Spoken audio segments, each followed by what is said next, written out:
Ladies and gentlemen, good day and welcome to Hindustan Foods Limited Q4 and FY24 earnings conference call. This conference call may contain forward-looking statements about the company which are based on the beliefs, opinions and expectations of the company as on date of this call. These statements are not a guarantee of future performance and involve risks and uncertainties that are difficult to predict.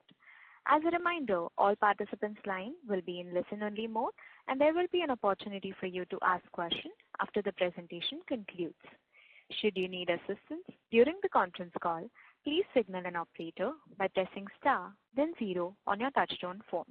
Please note that this conference is being recorded. I now hand the conference over to Mr. Sameer Kothari, Managing Director, Hindustan Foods Limited. Thank you and over to you, sir. Thank you, Sejal. Good afternoon and welcome everyone to our Q4 FY24 earnings conference call. I appreciate you taking the time during your lunch hour to attend this call. I am joined on the call by Ganesh Argekar, the Executive Director of our company, Mr. Mayank Samdani, who is our Group CFO, Mr. Vicky Solanki, who heads our Corporate Communication, and SGA, our Investor Relations Advisor. I hope everyone has had a chance to go through our updated earnings presentation uploaded on the exchange and our company website. This quarter, though challenging, has set the foundation for stage of growth that we at HFL are looking forward to.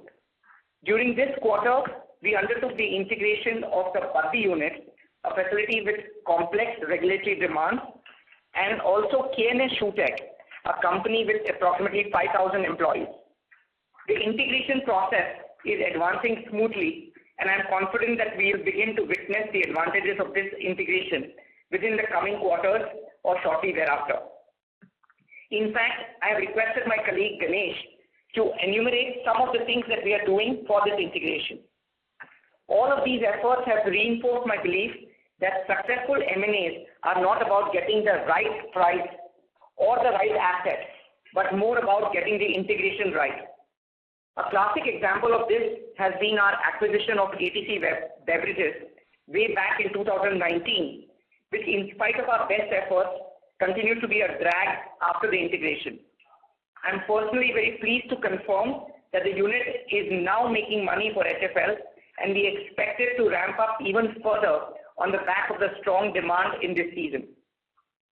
Overall, however, FMCG demand remains sluggish, and this slowdown, coupled with the price deflation, continues to challenge our business. However, our decision to diversify into new product categories and new geographies is helping us offset some of these headwinds.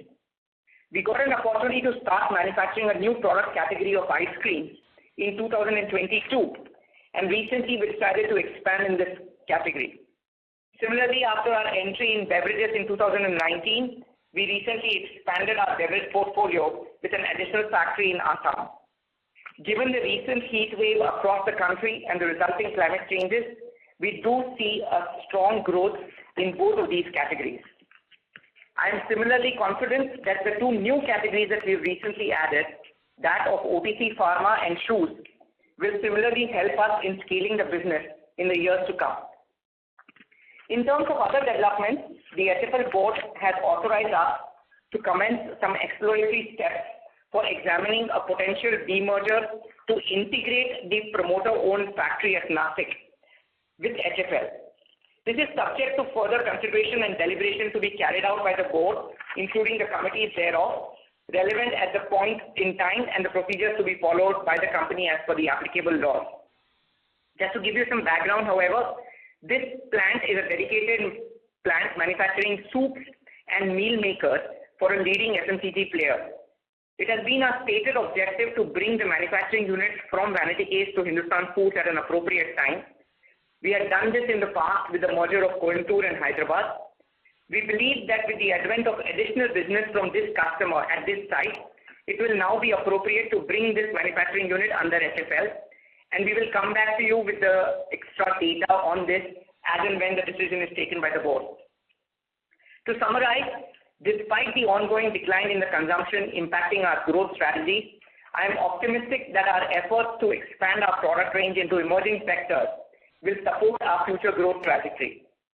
We remain dedicated to grow our business and achieve the goals that we have stated earlier. I will now hand over the call to Ganesh Agekar, our Executive Director, to brief you on the operational highlights. Thank you, Samir, and good afternoon, everyone. I would now walk you through the operational and business highlights for Q4 FY24. While the deflation in input materials continues to affect our top line, the operations at our various factories have been stable in terms of volume. Some of the factories manufacturing seasonal products are witnessing record production in spite of the overall slowdown in the demand of FMCG products. The factory set up in Guwahati, Assam for production of juices commenced production as per schedule. The total capex incurred for the same is approximately 20 crores. The scope of work for the new ice cream factory being set up in Kundi, Haryana has increased. This will result in an overall capex of approximately 150 crores as against an earlier estimate of 100 crores. The company expects to commence production by Q3 FY25.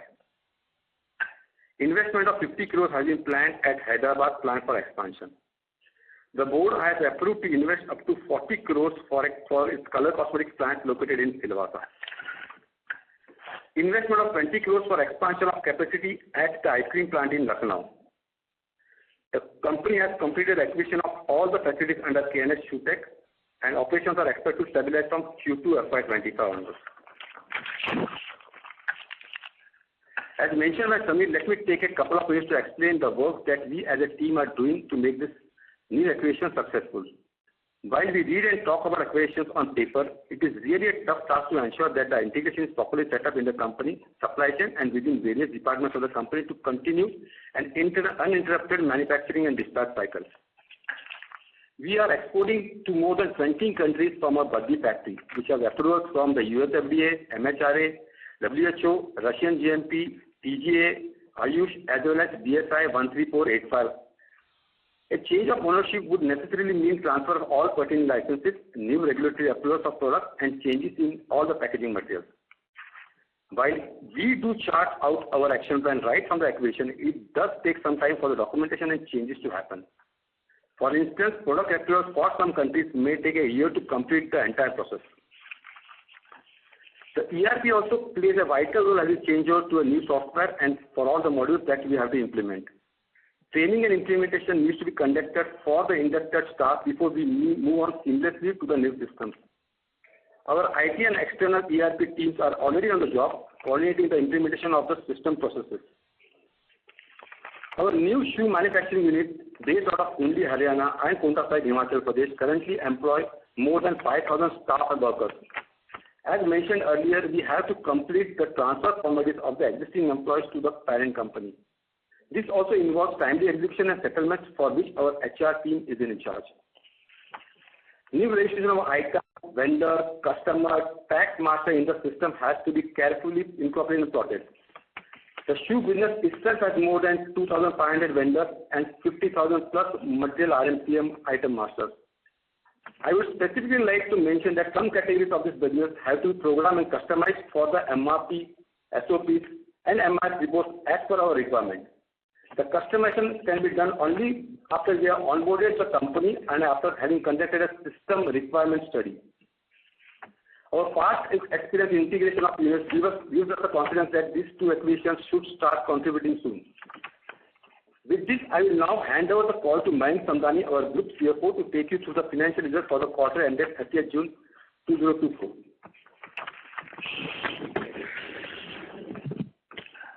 Thank you, Ganesh. I will now run you through the financial performance for the quarter that went by and the year FY24 as a whole. As far as the financial numbers are concerned, we posted a decent set of numbers on the back of steady performance across our existing factories, and despite the quarter being affected by the integration of the two of the largest acquisitions done by the company. Financial highlights of FY24 are as follows. Revenue increased by 6% to 2761 crores in FY24 from 2602 crores in FY23. EBITDA growth grew by 29% to rupees 228 crores in FY24 from rupees 177 crores in FY23. PAT increased by 31% to rupees 93 crores in FY24 from rupees 71 crores in FY23. Now the financial highlights of Q4 FY24 is as follows.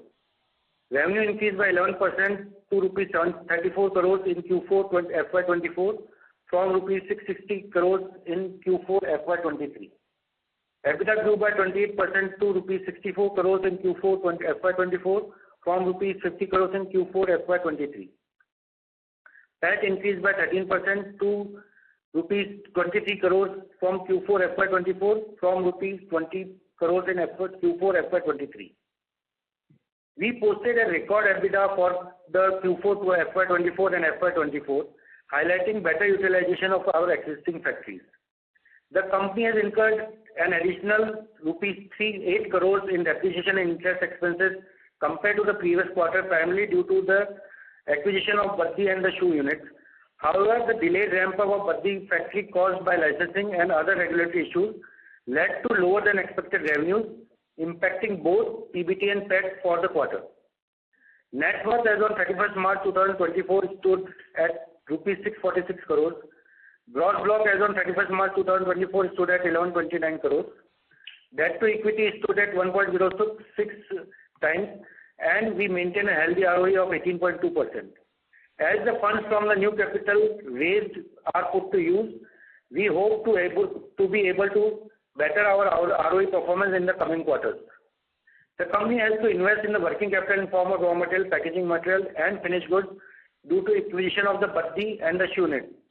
In spite of that, the company generated a healthy cash flow from operations of rupees 87 crores on the consolidated level.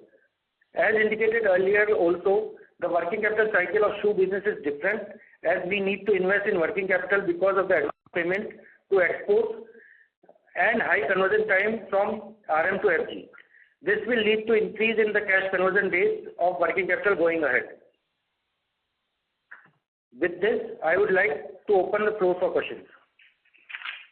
Thank you very much. We will now begin the question and answer session.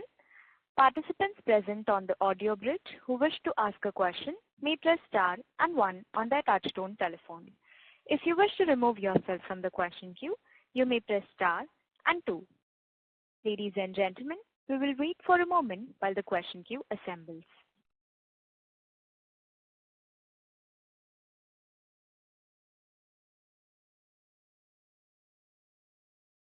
The first question is from the line of Akhil Parekh from B&K Securities. Please go ahead. Hi, thanks for the opportunity and congratulations to your team. Good set of numbers in a tough environment. Samir, my first question is on the sales guidance that we are maintaining it at 4,000 crore for FY25. So is it fair to assume we are kind of assuming similar pricing trend for FY25, and so incrementally 1,200 crores is possible, basically, assuming the same price inflation trend? So, Akhil, while we maintain the guidance in terms of the turnover, you know that our revenues are completely dependent on the inflation deflation as far as commodity is concerned. While those inflationary or deflationary pressures actually don't affect our bottom line, the 4,000 number, the guidance that we are giving is assuming that prices will not fall further. Having said that, Ganesh, my colleague here, can testify that even in the last couple of months, the trend in terms of the commodity has been trending lower. I really do not want to take a call on how things are going to shape up on the price front. Sure. Having said that, let me just break it down operationally. Operationally, we do believe that the shoe business should get fully integrated in this financial year and should start contributing to the top line and the bottom line. We do expect that Baddi should start ramping up once all the licenses have been transferred, etc. And that should start contributing towards the top line and the bottom line as well. The Nick ice cream project in Kundli, as Ganesh mentioned in his opening remarks, we are hoping that we'll be able to start production from Q3. Definitely by beginning of Q4 is when the season will start. And as a result, that should start contributing towards the revenues as well. So broadly, that's what gives us the confidence in terms of our growth numbers. But I really, in view of the so many variables as far as the pricing is concerned, I really do not want to take a call on where the inflation is going or not going. Okay, fair enough. And whatever incremental, I mean, let's assume if the price trend remains constant, so incremental sales is going to come from shoe, Buddy, and a bit from NIC. Is that understanding correct? So these are the three big levers basically for FY20. Absolutely. Okay, and Buddy we have not highlighted like by when we are expected to get it on stream. Shoe, I'm assuming it's going to start by 1Q of 25. Is it fair to assume Buddy will start around similar time frame? So Buddy, in fact, we started booking the revenues in our system from the previous quarter. So this quarter which is past, which is the March quarter, also had some amount of Buddy. However, because of the licensing issues, Buddy is not functioning at its full capacity. I have, again, very little visibility in terms of the regulatory issues because we are dealing with regulatory authorities across countries. To just give an idea, the Russian authorities have indicated that it might take them at least 8 months to get the re-audit done for the site because of the name change, etc. So from that perspective, I'm again hesitant to tell you when exactly we'll be able to get to the peak capacities or the stated capacities in Buddy. But work has already started in terms of revenues. They have started accruing since the last quarter itself. Okay. And would you be able to quantify like what is the true potential of the unit in terms of sales? We generally avoid doing that, Akhil, from a perspective of individual units, for just because you know that some of these units are dedicated to our customers, and then it ends up disclosing information about those particular customers as well, right? Broadly, we continue to say that we have invested around 120 crores in Buddy. We do expect an asset turn of between 3 and 4. That's what Mayank has mentioned a bunch of times before. We continue to believe that we should be able to deliver that kind of asset turns across all our assets. Sure. Just two more questions. One is the gross block with cross 1100 crore plus, including CWIP. And in last phone call, we had highlighted we should kind of try and reach 1800 crore mark in next 2 to 3 years. So this year, probably, I think, based on whatever guidance you have given in the press release in terms of capacity expansion, so hopefully we should touch 1500 crore this and 1800 crore by 26 or for half of 27. Is that fair? Fair understanding? So I obviously, Akhil, the ones which have been announced, etc., are in the press release already. And that's pure mathematics. We just have to add them up and get to that number. In terms of the future, we continue to look at it quite positively. Having said that, I've mentioned this in a couple of our investor interactions as well as in the last couple of investor calls that the overall operating environment for FMCG has been tough in the last few quarters. The growth pipeline is definitely far less populated than it was, let's say, about a year and a half ago. Post this election and especially post this monsoon, we are hoping that things will start showing up again. But again, I really don't want to go out on a limb on this because this is way beyond my pay grade in terms of trying to explain whether the consumption story is going to come back to India soon or late. Sure. Sir, just to clarify that 1100 crore number, what does it include and what it doesn't include? Like in terms of shoe, the Buddy, I'm assuming is already a part of that 1100 crore number. So NIC is not part, I believe. Shoe 100 crore is not part of it, right? Is that correct? Akhil, hi, Mayank here. Hi, Mayank. Akhil, you are correct that Buddy is included in this, and shoe 30 crores is included, which we have done. We have closed in Feb. The rest is not included yet, and that will come in this quarter. Nick is not the ice cream of Nick is not included in this, and whatever we announced in this board meeting, those are not included in this. Okay, that's clear. And lastly, on the margin expansion front, right? Like in deflationary scenario, we do see margins expand. But like if I do a math of console minus standalone, right? I see a gross margin of 30% plus and EBITDA margins of 14-15% plus. So is it because of the beverages and the ice cream facility which we have, these two categories why we are seeing the margin expansion? Akhil, we urged people earlier as well that margin for us as a percentage of sales has got to do completely with things which are beyond our control. The entire RMPM cost is a pass-through for us in most categories. And as a result, in case of a deflationary environment, frankly, our margins start looking up even without us doing anything. I will again urge you that yes, there has been an expansion of margins which is evident in this quarter's results. While you can give us credit, frankly, we don't deserve any for it. Okay. But ice cream and beverage has nothing to play. I mean, there's no role of these two categories in terms of margin expansion. So they do have a role to the extent that there will be better utilization of both the ice cream as well as the beverage facility because of the enormous amount of heat that all of us are putting up with, right?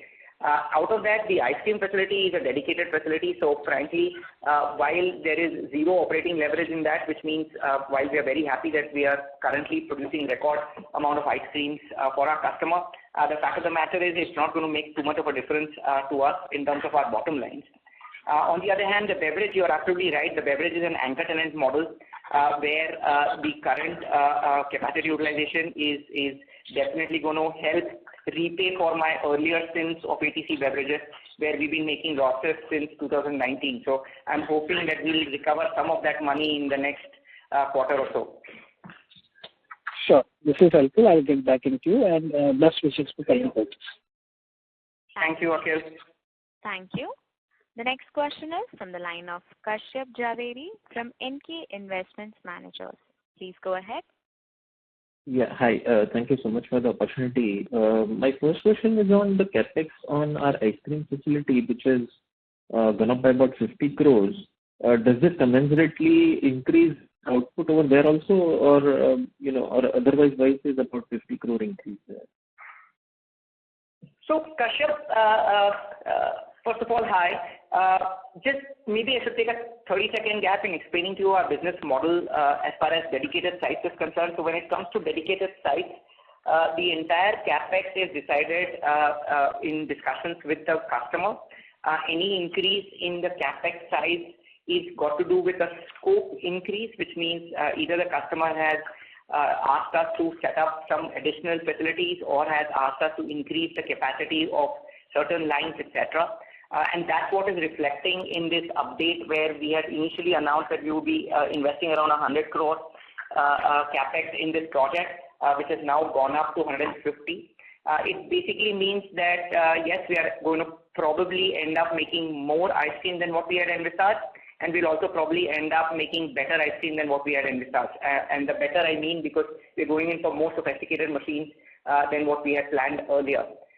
In terms of our bottom lines and our top lines, yes, our asset turn guidance remains the same. So any increase in our gross block should reflect a commensurate change in our top lines. And as far as bottom lines is concerned, especially for dedicated units, since they are ROE based, any kind of increase in the gross block or increase in the capex definitely helps us in earning a little bit more money. Okay. So basically, it could be higher revenues. Maybe it is driven by more output or the same output with a better product. Absolutely. Okay, got it. Now, in terms of ramp up in the ice cream facility, you also highlighted about the existing gateway which is there, probably across India. So this quarter one revenues should potentially reflect then the peak output, or even beyond that there's a ramp up possible. We may not still touch the full output even in Q1. So again, Kashyap, request you not to look at revenue numbers for dedicated sites. Just to satisfy the academic curiosity, yes, we are manufacturing ice creams at our peak capacity right now. It's obviously as hot as it gets outside.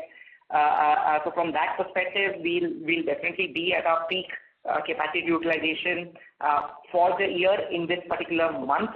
However, please appreciate that the operating leverage coming in from this peak capacity utilization does not flow to us completely. Because it's a dedicated site, a large part of the operating leverage flows back to our customer, And as a result, our bottom lines may not reflect the exact or the complete effect of this increase in the capacity utilization. Having said that, you're absolutely right. People are selling ice creams as if there's no tomorrow. And on the standalone business, you mentioned that there is, on the FMCG side, there is still no green shoots yet visible from the customers at this point of time. Because, what we heard across most of the FMCG is that, finally after such a long time, rural has started looking up after a long time.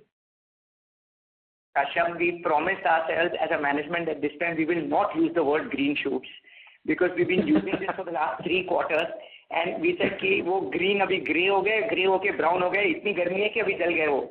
So the short answer and the formal answer is that I don't know. I think unless we see a sustained increase in the consumption, I really do not want to comment whether we are seeing a revival of the consumption in India. All I can say is the last year and a half have been tough. We'll see. I really do not want to go out on a limb and say that things are turning around. We are hoping that because of the election and because of the monsoons, etc., demand will come back, but it's too early to say here. Okay. And just last question from me on this facility that we would be merging from Vanity Case. The presentation says that potential capex could be roughly about 25 crore. Now, also sort of talks about the amount of land available there, whether it is leasing and the consequent the civil construction over there also. What kind of let's say revenue or profits or something that one could expect from this? Will you be able to disclose that? Too early, Kashyap. So right now we've just taken an in-principle approval from the board to start the process. The reason, and maybe I should spend 30 seconds on this because this is an important aspect of our this quarter's update. So we traditionally, the Vanity Case Group had been doing contract manufacturing much before it acquired Hindustan Foods, and the stated objective was to fold everything into Hindustan Foods. Because of various operational issues, we did Hyderabad and Coimbatore much earlier. And as of the end of the last financial year, nearly 90% or more of the business has been is in Hindustan Foods, and just about 10% or even lesser is in the privately held companies. We got an opportunity to do this particular consolidation because the customer in question is asking us to double our capacity, which is in the current factory. And it will become a strategic site for the customer as well. So we discussed it with the board that while it will involve some amount of operational difficulties, especially for Ganesh to manage all the raw material, packing material, etc., we thought it would be a worthwhile time to do this because we do intend that this will become a strategic site for our customer, being one of the only manufacturers of that product category. Having said that, from a commercial perspective and more importantly from a financial perspective, Mayank, our CFO, is working on it along with Bankim, our company secretary. So once they have all the details, they'll come back to you with the various numbers in terms of swap ratios, etc. Sorry, just one or rather two last questions. One, are there any more assets in Vanity Case which can be merged later? And second, this quarter's cash conversion cycle, which is roughly about 30 days. Now, is that a steady state, including the shoe business overall working capital cycle to look at in future? Okay, so the second part of the question I'm going to ask Mayank to talk about in terms of the cash conversion cycle. But as far as other assets is concerned, yes, Vanity Case does have, I think, 2 more factories which are yet to be consolidated into Hindustan Foods. I think put together they would account for maybe less than 100 crores of turnover. And within that 100 crores, they're probably dealing with a lot of B2C and a lot of smaller brands, etc. So the complexity of bringing those into Hindustan Foods, frankly, right now outweighs the benefits of bringing them in. But at an appropriate time, we've undertaken that we'll bring those into Hindustan Foods as well. Now, as far as the cash conversion cycle is concerned, Mayank. Yeah. Hi, Kashyap. So, as you correctly mentioned that our cash conversion cycle today is around 26 days, and in my speech I have indicated that shoe will require some additional working capital because of the nature of the business. It requires importing goods with advance payments, and also the conversion from RM to FG is longer than what our other factories do. So we believe it's a little bump up from the today's working capital cycle, but will be not be much. Okay, sure. That's it from my side. Thank you. Thank you. The next question is from the line of Abneesh Roy from Nuvama. Please go ahead. Yeah, thanks. My first question is more on the industry level. We have seen a few international issues for spices. So are you also seeing more checks, more diligence in terms of the product quality, given this has come in the media a lot? While the Indian regulator has found no issue, we have seen Singapore, Hong Kong, etc. Generally find issue with some of the spices. So do you see that the overall testing and quality parameters, etc., being under higher surveillance currently? So, Abneesh, okay, let me first tell you that everybody around here that we will take all the questions, even if we run over the 1 hour. And the reason I'm giving this caveat right now, because Abneesh has asked a general Gyan question, and everybody in the room knows that I love to speak about this anyway. So I'm going to spend a couple of minutes addressing this, Abneesh. I don't think people have completely understood the ETO issue which is being flagged out in the media right now. Ethylene dioxide is a treatment which is used to sterilize the spices.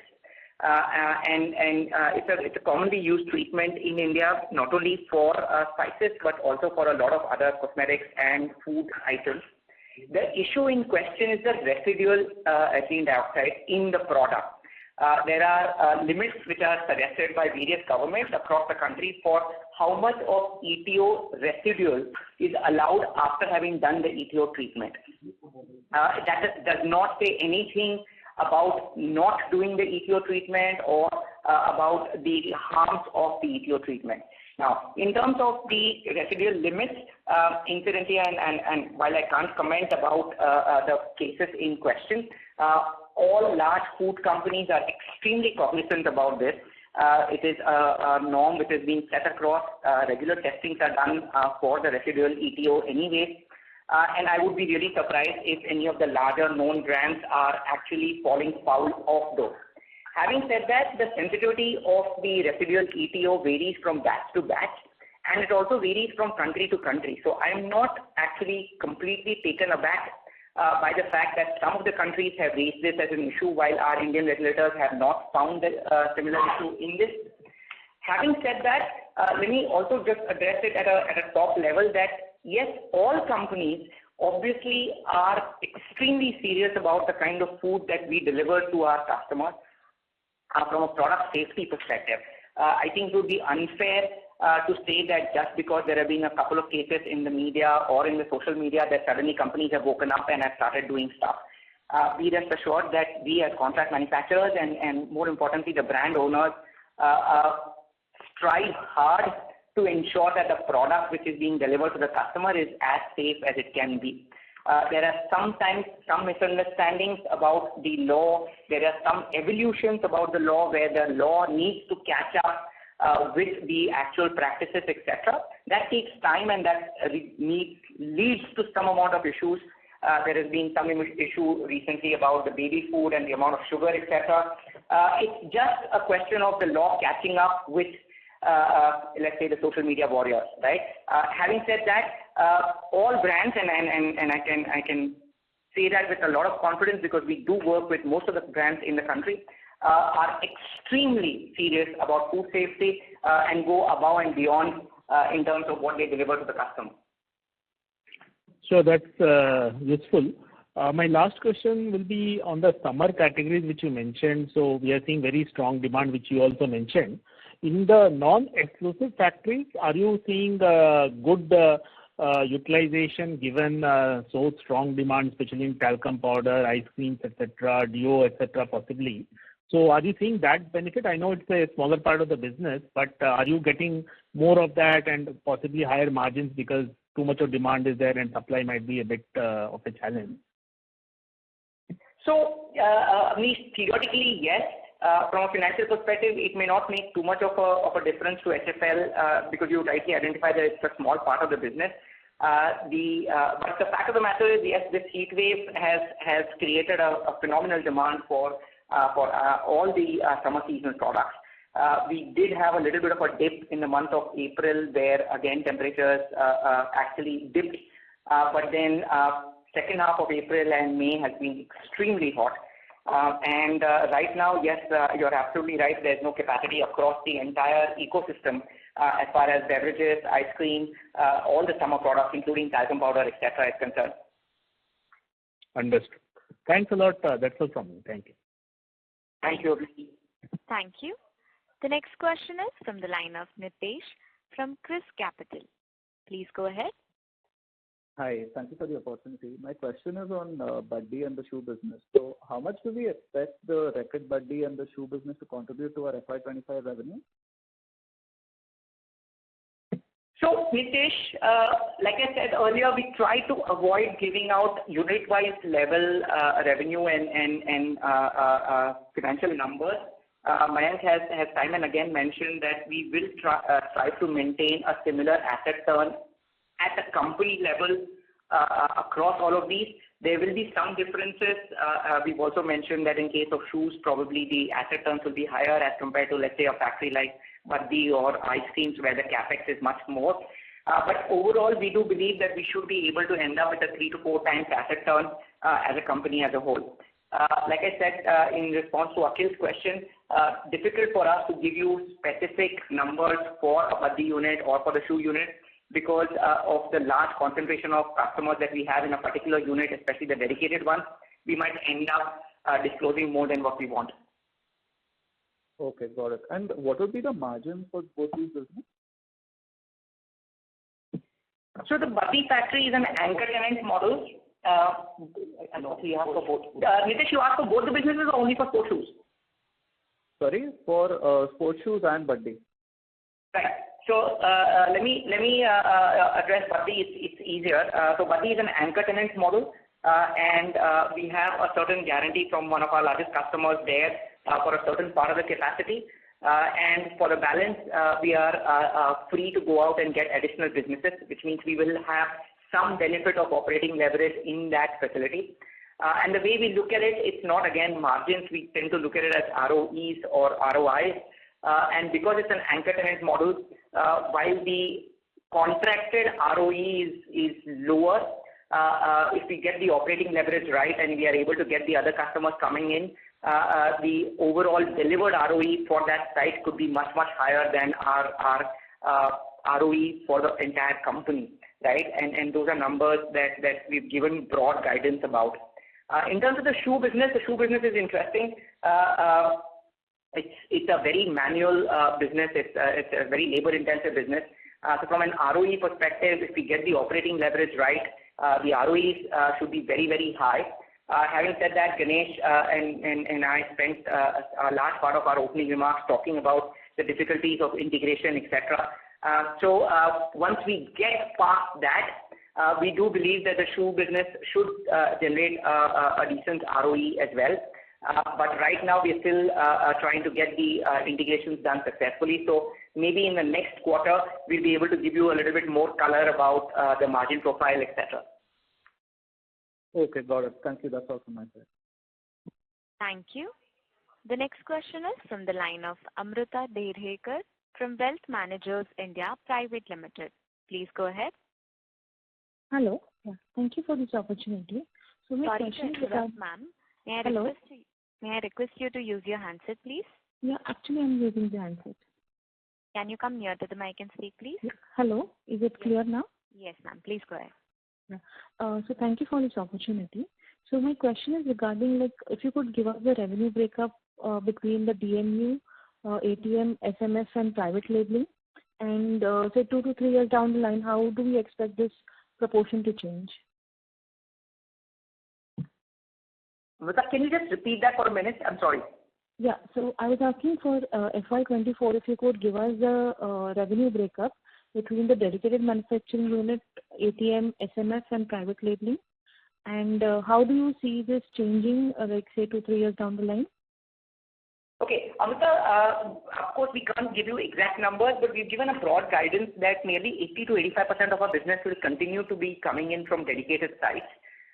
And we do expect that for this financial year as well as probably the next, we will continue to maintain that ratio. So I don't think that's going to change drastically in the next couple of years. Was that your question? Yes. Yeah, and it was regarding like now with the shoe business, which is under the shared manufacturing facility. So do we expect like the proportions to change? So you're absolutely right. The shoe is on a shared manufacturing model. Having said that, the shoe business as a part of the overall business of the company is still much smaller. So it's around between 10 and 15% of the company. And I'm not sure whether that's going to make a real big change as far as the nature of the company is concerned. And having said that, and this is something which I'm passionate about, we're basically trying to ensure that this model of dedicated manufacturing, etc., is propagated in the shoe industry as well. So maybe we'll be able to be successful in that, where we actually manage to convert it from a shared manufacturing business into an anchor tenant and then later into a dedicated manufacturing model. All right. Thank you. Thank you, Amrita. Thank you. The next question is from the line of Vishal Gutka from HDFC Securities. Please go ahead. Yeah. Hi, Samir. Hope you are doing good. 2 questions from my side. Any differential skill set required for running the Buddy plant within the OTC business? So a bit of APIs will be involved into it, and the margin profile for the same business. Is the margin profile better than the core FMCG business that you have? And another question on the seasonal categories. What are we seeing a trend is that a lot of seasonal categories such as ice cream or beverages, you're setting a plan for those categories. So does it make much sense for the original brand owner to outsource rather than manufacturing on own? Because if he doesn't own it by himself, then the return could be suboptimal for him. So are we seeing any trend that more and more seasonal category players are likely to outsource to contract manufacturers? Your comments on this, I think, will be really helpful. Thank you. So, Vishal, about the margin profile, I'll let Mayank answer it. But let me talk about the attractiveness or not of contract manufacturing for seasonal production. Right? In a category like ice cream, frankly, the seasonal production part is a little bit of it's a difficult parameter to talk about, right? Because what ends up happening is generally people would, if you're looking at a product where the demand is not constant, you want to get economies of scale by going to a contract manufacturer who can then aggregate demand from various players and manufacture that product. However, in case of ice creams, what ends up happening is that the peak demand for all brands is exactly at the same time. So if you had to set up a facility which had a larger capacity, as a brand owner, you probably want the maximum capacity in the same month as your competition. And it's very difficult to share this facility with somebody else. So in ice cream specifically, and the same is true for beverages as well, right? Where the peak demand is the same for all the brands. And as a result, the brand owners actually do not like a shared manufacturing contract. They prefer a dedicated manufacturing facility because then they have complete visibility that during the season when they need the capacity, they'll get it. Because otherwise what ends up happening is that, let's say it's the month of May and everybody wants to make beverages and the contract manufacturer gets to a situation where he gets to choose which brand gets to the market or not. That's not a great place for a brand to be in. So yes, you're right that from seasonal perspective, it would make sense. But because the season is the same for all brands, they actually prefer dedicated manufacturing rather than shared manufacturing. Does that answer your question?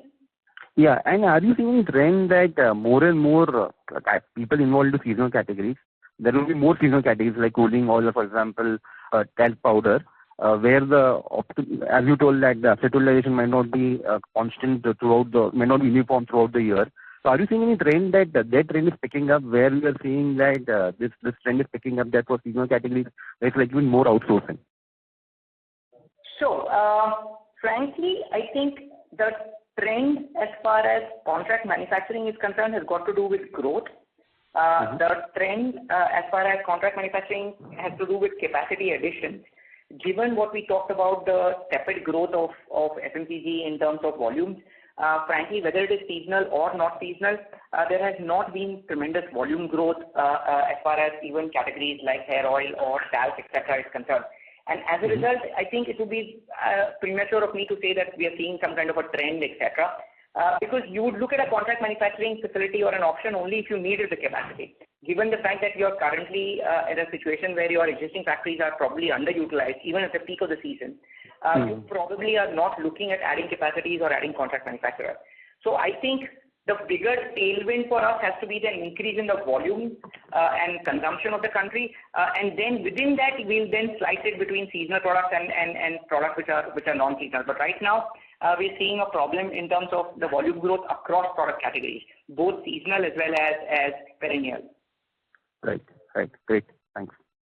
Yeah. For the OTC business, Mayank. So, in a answer of before this, Samir has mentioned that margin profile is to do with the commodity pricing also, right? So 80 to 85% of our sales cost is the cost.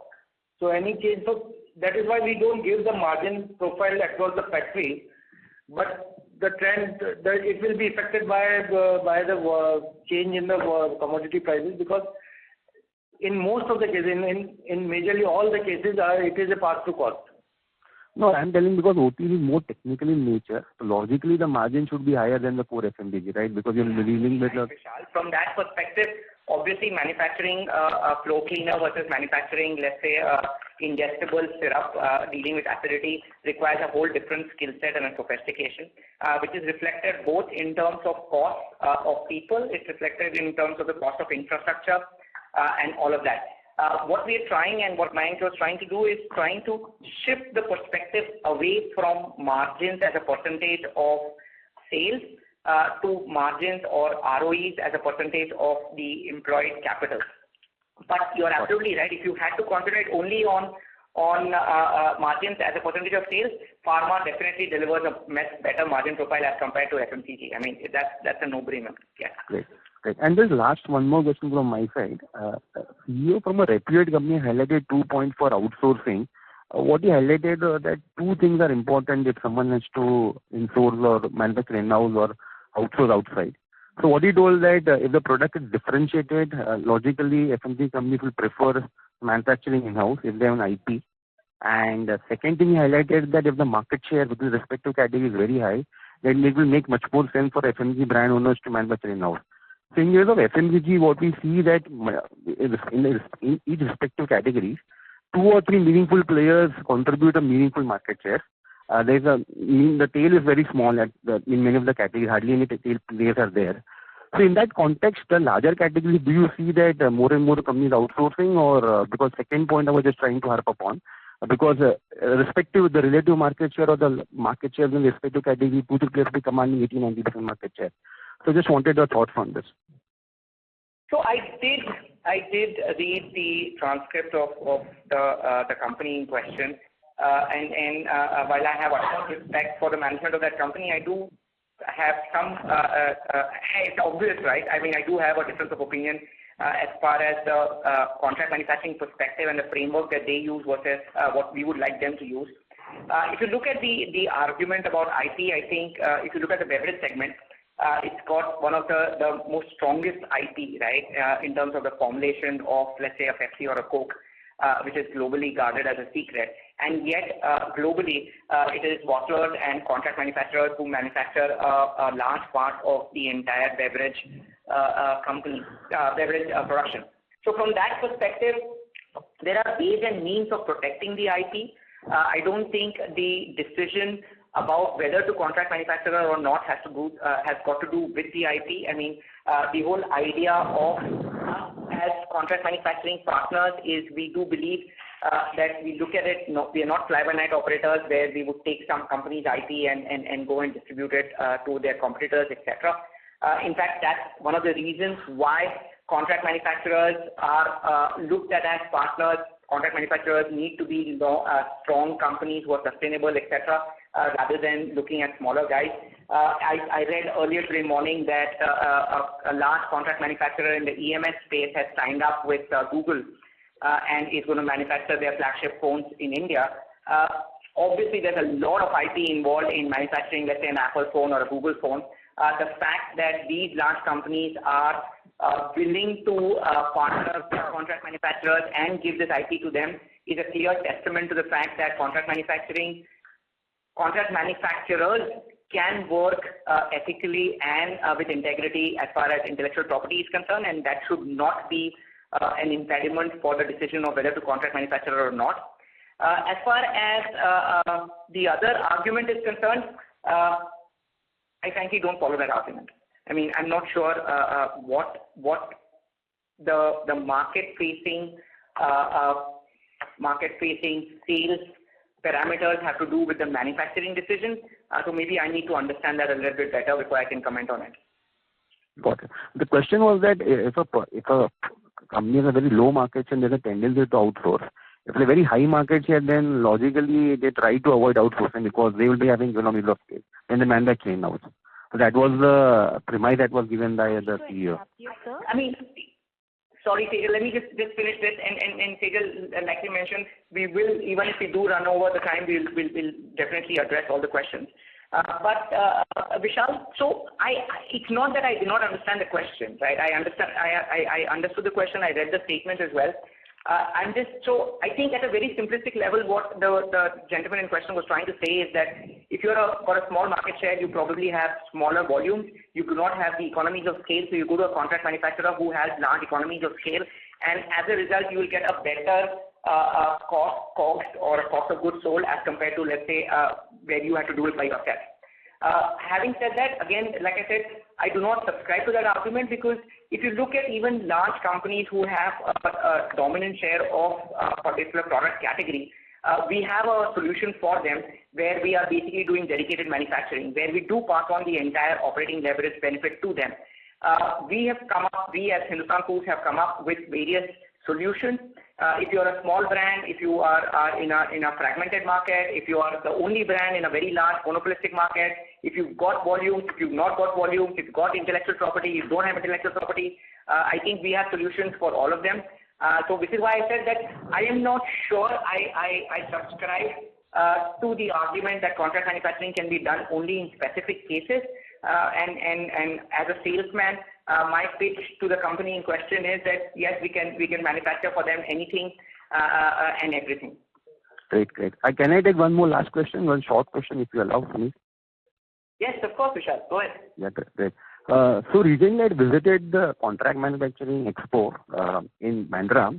So there we found a lot of actual contract manufacturers who are going overseas as well. So they have units in Nepal, Sri Lanka, Philippines.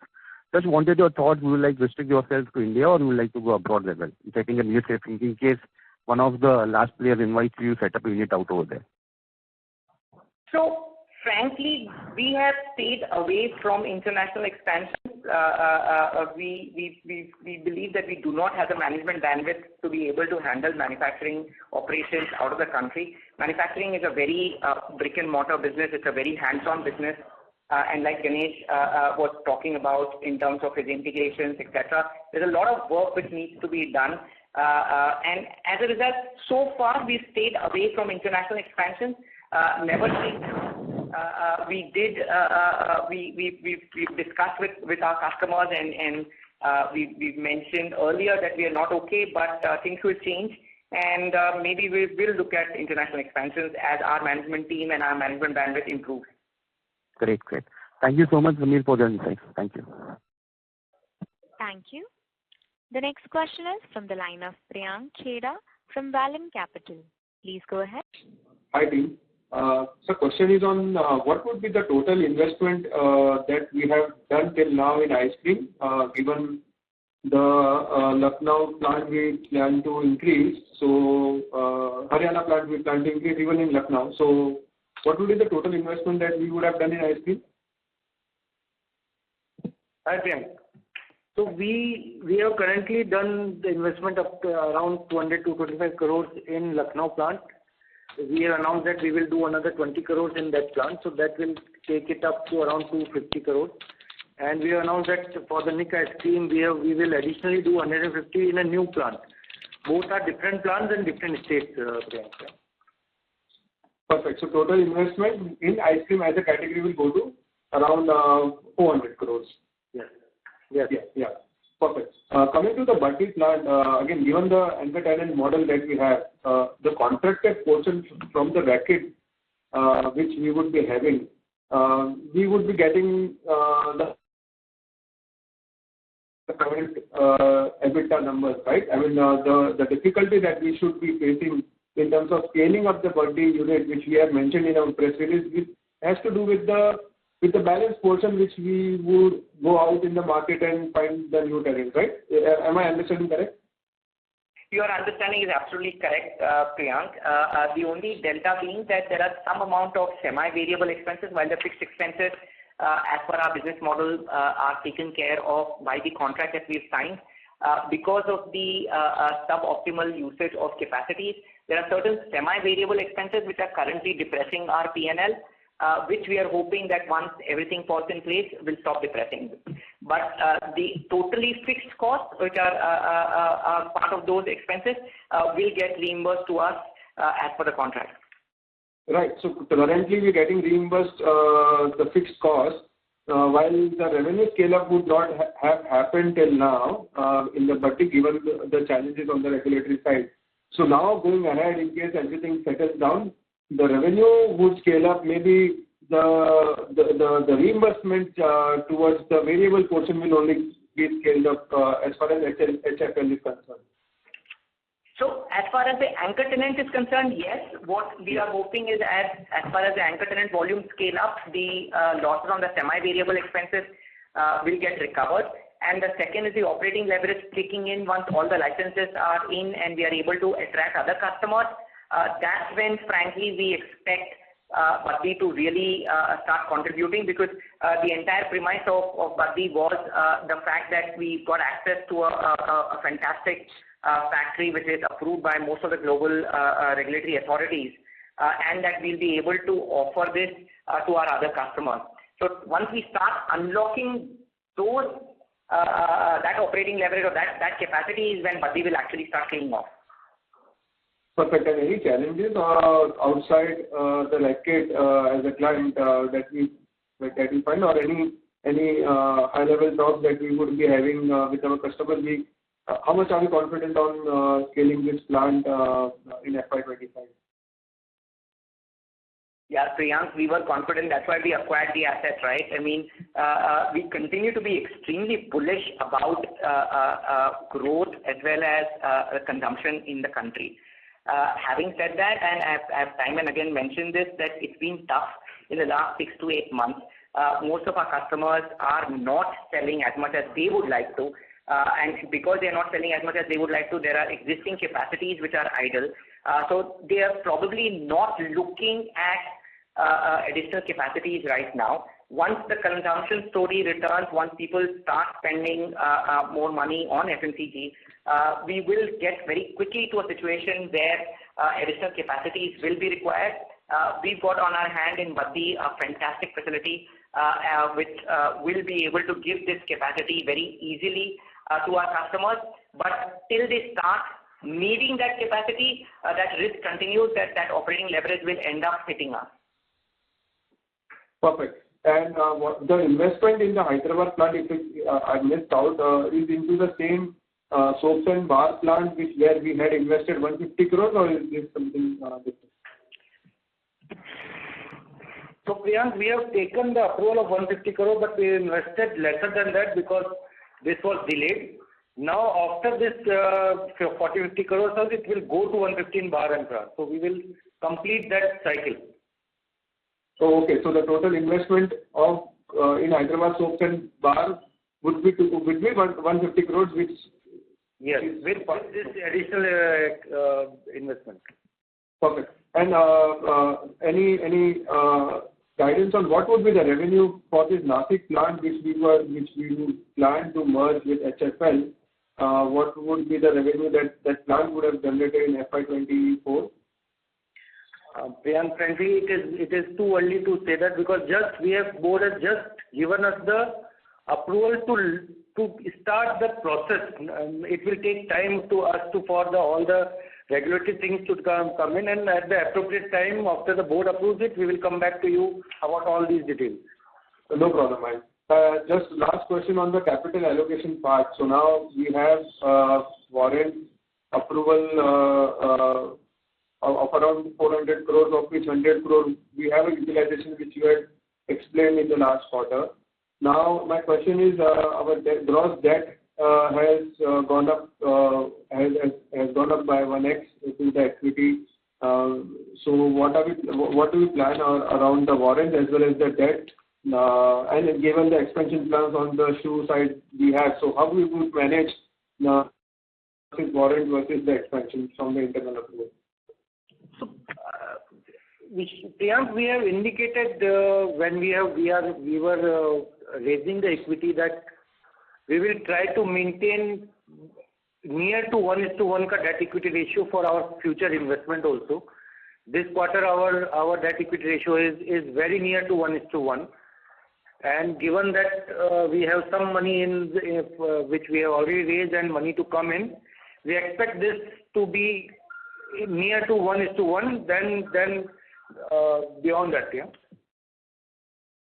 Perfect. Very clear. Yeah. Utilization of the money is concerned, I think when we raised the money, one of the reasons why we raised it by way of warrant case, because we were not sure in terms of the growth as well as the pipeline in terms of how new projects are coming in, etc. And as a result, that's the reason why we also raised the money as warrants, which gave us a breathing space of around 18 months to be able to draw down that money depending on how projects pan out.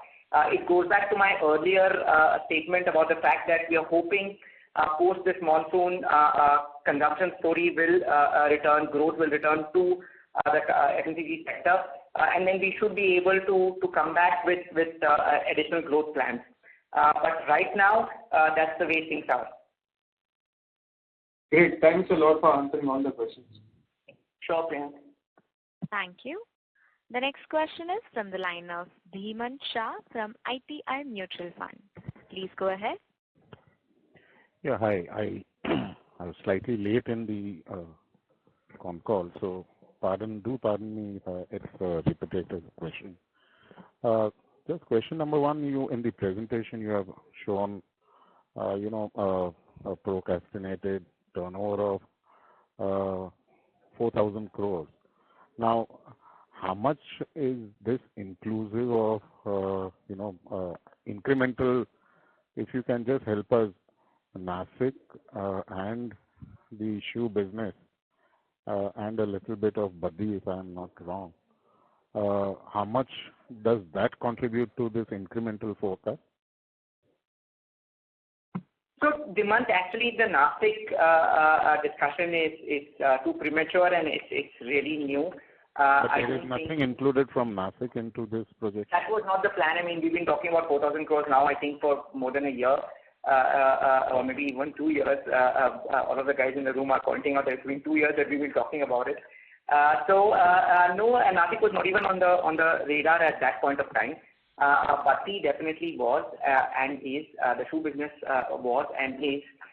The newer project of Nick Ice Cream was and is. So I did kind of lay out the glide path of these are 3 new projects which we are hoping will contribute as far as the turnover is concerned from where we are at the end of this financial year to where we want to be at the end of next financial year. And then in between, of course, we are hoping that some other things will fall in place and we'll be able to reach there quicker. Having said that, I have to tell you that our commentary on this 4,000 crores, and I explained that to Akhil in the earlier part of the conversation, has also got to do a lot with the inflationary deflationary pressure as far as RMPM is concerned, because our model envisages a situation where any kind of changes in the raw material prices or packing material prices get passed on to the customers immediately. While we do expect that the current pricing scenario will remain constant, if there is any change on that, of course, it will end up affecting us as well. Our bottom lines, however, would not get affected, especially to the extent of the dedicated factories. So even if the turnover increases tremendously or it falls, our bottom line would remain the same. I did talk about it in response to some other question where our gross margins are looking better in this quarter without us having done anything better. So that kind of caveat you need to keep in mind when you're looking at only a top line number. I would urge you to look at ROEs for us. I would urge you to look at ROCs. I would urge you to look at our PAT numbers. But if you do insist on looking at top lines, I would say just look at it with all these caveats.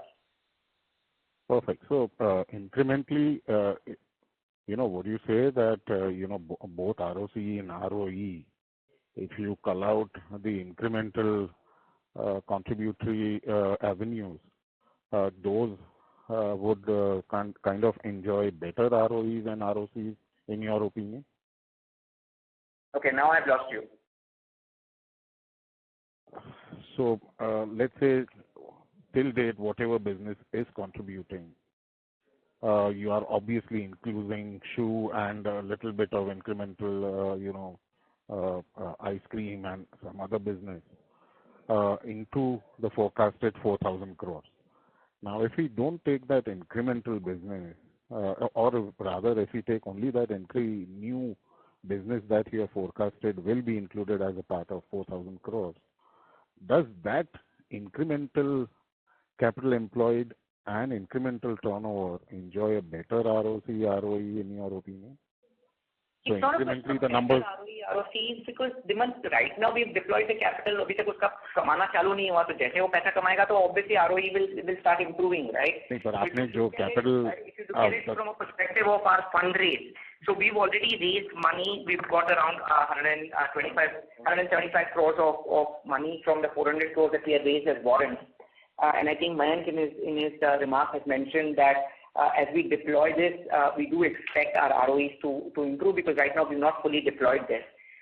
Broadly, we expect that we should be able to deliver around 20 to 22% ROEs. We do expect that the debt equity profile of the company will remain 1:1. Given what we are projecting in terms of the gross block, I think it's an easy calculation to arrive at our PAT numbers.